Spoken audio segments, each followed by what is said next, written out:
नमस्कार, मेरा नाम प्रशांत अरोड़ा है। मैं IRAS ऑफ़िसर हूँ 2016 सिविल सर्विसेज बैच का। मेरी रैंक सिविल सर्विसेज में 533rd आई थी और मैं शुक्रगुज़ार हूँ दिल्ली नॉलेज ट्रैक का, जिन्होंने मुझे अपॉर्चुनिटी दी कि मैं इंडियन रेलवे अकाउंट सर्विस के बारे में स्टूडेंट कम्युनिटी को और एज़ इन जनरल कुछ एडवाइस और गाइडेंस दे पाऊँ।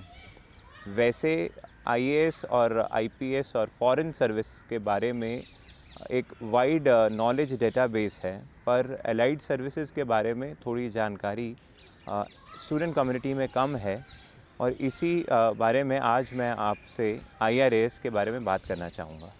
इंडियन रेलवे अकाउंट सर्विस भारतीय रेल की एक बहुत महत्वपूर्ण सर्विस है और इसमें पूरा इंटेंशन भारतीय रेल की फाइनेंस को मैनेज करना होता है। जहाँ जहाँ रेवेन्यू की जनरेशन हो और जहाँ जहाँ एक्सपेंडिचर हो रहा हो, वहाँ पे IRAS का एक बहुत महत्वपूर्ण रोल होता है। जहाँ जहाँ भारतीय रेल का फाइनेंस इन्वॉल्व होगा, वहाँ पे IRAS की बहुत अहम भूमिका होगी। रेलवेज़ एक्सपैंड कर रहा है, रेलवेज़ अक्रॉस कंट्री अवेलेबल है, रिमोट लोकेशन में भी रेलवेज़ है और जहाँ भी रेलवेज़ के ऑपरेशन हो रहे हैं वहाँ पे फाइनेंस इन्वॉल्व होगा और जहाँ फाइनेंस इन्वॉल्व होगा वहाँ पे IRAS की ज़रूरत पड़ेगी। इसलिए अक्रॉस इंडिया जितने IRAS ऑफिसर्स हैं, वो ना ही केवल रेलवे की अकाउंटिंग कि कितना खर्चा हुआ, कितनी हमें अर्निंग हुई, साथ ही साथ वो इस बारे में भी अपने आप को अपनी सर्विसेज दे रहे हैं कि फाइनेंस के कैसे एवेन्यूज़, कैसे प्लेटफॉर्म एक्सप्लोर किए जाए।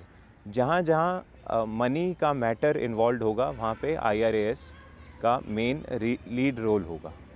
जनरली 450 से लेकर 550 रैंक्स में एक एस्पिरेंट को, एक अचीवर को IRAS का सर्विस मिल जाता है और बाकी जो सिविल सर्विसेज रेलवेज़ में अवेलेबल है वो है Indian railway traffic service, Indian railway personal service और रेलवे प्रोटेक्शन फोर्स। IRAS की ट्रेनिंग की शुरुआत जैसे कि हर ग्रुप ए सिविल सर्विस की होती है, वो भी लबासना में होती है।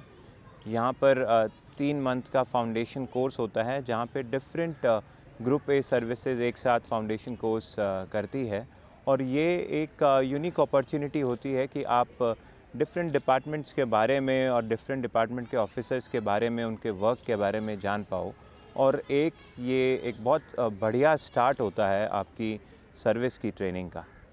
लबासना के मॉड्यूल के बाद एक और फाउंडेशन कोर्स होता है जो कि रेलवेज़ की सारी सर्विसेज का एक साथ होता है। इसमें ना ही केवल सिविल सर्विसेज होती है, पर साथ साथ रेलवेज़ की जो इंजीनियरिंग सर्विसेज है वो भी आपके साथ होती है। तो कुछ 2 महीने के लिए आप एक फाउंडेशन कोर्स करते हैं national academy of Indian railway Vadodara में, जहाँ पे आपको रेलवेज़ की बेसिक ओवरव्यू दिया जाता है कि अक्रॉस द कंट्री रेलवे क्या ऑपरेशंस कर रही है, रेलवे में किस किस टाइप के डिपार्टमेंट्स होते हैं और उनका बेसिक ओवरव्यू दिया जाता है कि वो किस तरह काम कर रहे हैं। तो 2 महीने तक आप ना ही केवल एकेडमिक शिक्षा प्राप्त करते हैं रेलवेज़ के बारे में, बट साथ साथ आपको अवेयर करने के लिए वो डिफरेंट ट्रिप्स भी अरेंज किए जाते हैं और इन्हीं ट्रिप्स में एक ट्रैकिंग का भी एक ट्रिप इन्वॉल्व होता है, जिसमें आप एज अ बैच एक डेस्टिनेशन में ट्रैकिंग करते हैं। फाउंडेशन के बाद IRAS ऑफिसर्स की ट्रेनिंग डिफरेंट फेजेस में होती है और ये फेजेस एकेडमिक के साथ साथ ऑन द ग्राउंड भी होते हैं। यानी कि आप 2 हफ्तों की जब आप क्लासेस लगाएंगे, जिसमें डिफरेंट विजिटिंग लेक्चरर्स होंगे, सेमिनार्स होंगे, प्रेजेंटेशंस होगी और जब आप इन 2 हफ्ते या 3 हफ्ते का एक फ़ेज़, एक सेशन कंप्लीट करेंगे, उसके बाद आपको देश के किसी भी कोने में, किसी भी जगह पे, किसी भी ऑफिस में आपको अटैच कर दिया जाएगा। और यही अल्टरनेट सिस्टम एकेडमिक्स का और अटैचमेंट्स का through out your training it goes on. यानी कि आप कुछ टाइम पढ़ाई करेंगे, पर आपको फिर अपॉर्चुनिटी मिलेगा देश के किसी भी कोने में जाकर ऑफिस में कैसे काम चल रहा है और जिस तरह आपको पढ़ाया गया है वो फील्ड पे कैसा दिखता है, कैसे काम होता है, उसके लिए आपको भेजा जाता है।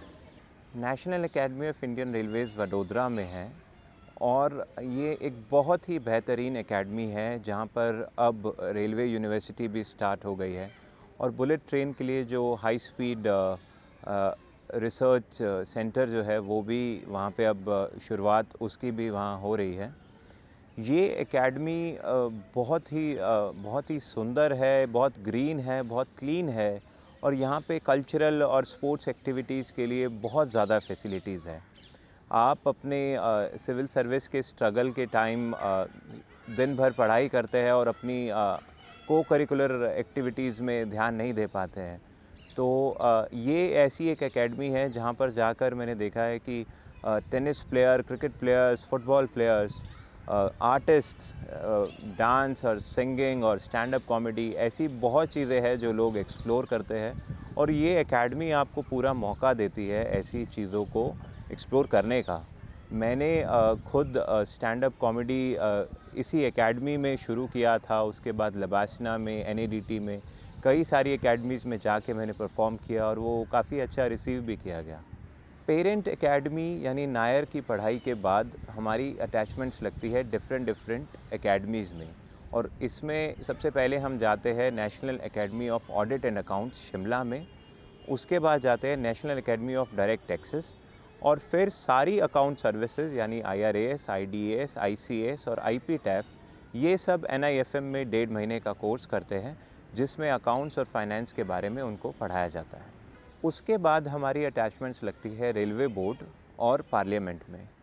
यहाँ पे हमें ना ही केवल ग्राउंड वर्क के बारे में पर साथ ही साथ पॉलिसी मेकिंग और पॉलिसीज़ कैसे बनाई जाती है at the level of legislature and ministry हमें समझाया जाता है।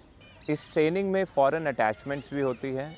रेलवे मिनिस्ट्री हर साल अपने ऑफिसर ट्रेनी को किसी फॉरेन अटैचमेंट पे भेजते हैं। हमारा बैच बर्लिन गया था और वहाँ पर हमें जर्मन रेलवेज़ के बारे में बहुत सारी जानकारी मिली और एक पूरा batch across the railway services को मौका मिला बर्लिन में जाके वहाँ की रेलवेज़ को और वहाँ के गवर्नमेंट को समझने का। और इसके बाद बीइंग एन अकाउंट सर्विस हमें मौका मिलता है कनाडा जाने का।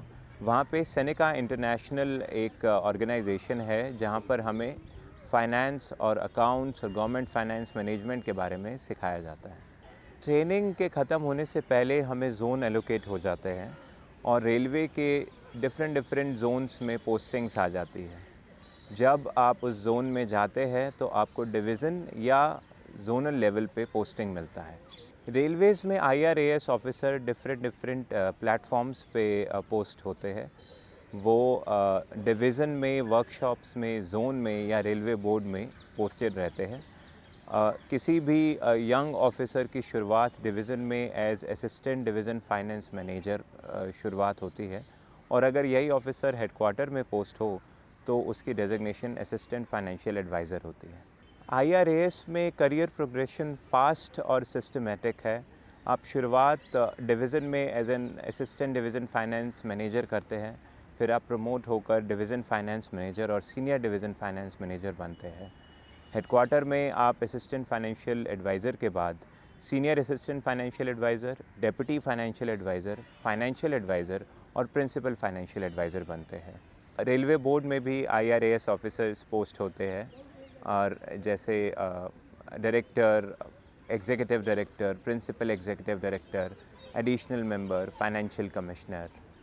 रेलवेज़ अक्रॉस इंडिया मौजूद है, इसलिए आपकी अटैचमेंट्स भी अक्रॉस इंडिया लगाई जाती है। इसी वजह से आप north to south, east to west different offices में अटैच होते हैं और डिफरेंट जगह को एक्सप्लोर करते हैं। जहाँ जहाँ रेलवेज़ खर्चा कर रहा है और जहाँ जहाँ रेलवेज़ रेवेन्यू अर्न कर रहा है, यहाँ पे IRAS की एक बहुत मेजर भूमिका होती है, क्योंकि इनको यहाँ देखना होता है कि क्या प्रॉपर चैनल से प्रॉपर अकाउंटेबिलिटी सेट करके ये पेमेंट्स हो रही है या ये पेमेंट्स रिसीव या दी जा रही है।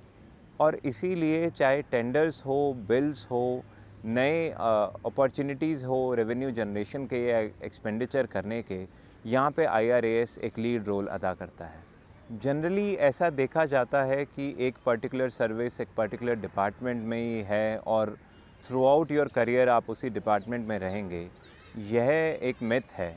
एक्चुअली हर सिविल सर्वेंट को सेंट्रल सर्विसेज में मौका दिया जाता है डेपुटेशंस का, तो आप अक्रॉस डिपार्टमेंट, अक्रॉस रीजन अपनी पोस्टिंग प्राप्त कर सकते हैं as per deputation opportunities that comes by your way. Railways में डिफरेंट डिपार्टमेंट्स हैं और एक ही साथ कई सारे फंक्शंस एक साथ चल रहे होते हैं।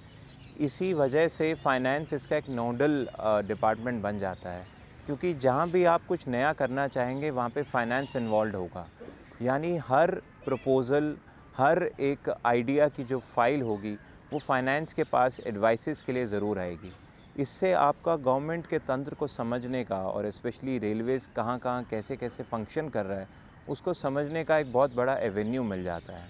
आपको पता होता है कि आज के दौर में क्या-क्या चल रहा है, कहाँ पर फाइनेंस का इन्वॉल्वमेंट है, और आप अपनी एडवाइसेस से उनको गाइड कर पाते हैं कि किस तरह हम यहाँ का खर्चा जो एक पर्टिकुलर प्रपोज़ल में होने वाला है उसको कंट्रोल कर सकते हैं, और किस तरह उसी के ज़रिए हम एक अच्छा रेवेन्यू भी जनरेट कर सकते हैं। आई होप इस वीडियो के माध्यम से आपको IRAS के बारे में कुछ नॉलेज मिला होगा। अगर आपको इस सर्विस के बारे में कोई डाउट्स हो, कुछ क्लैरिफिकेशन चाहिए हो, तो आप इस वीडियो के कमेंट सेक्शन में आप पूछ सकते हैं। मैं कोशिश करूँगा कि इंडिविजुअली भी आपके डाउट्स को क्लियर कर पाऊँ। Thank you very much.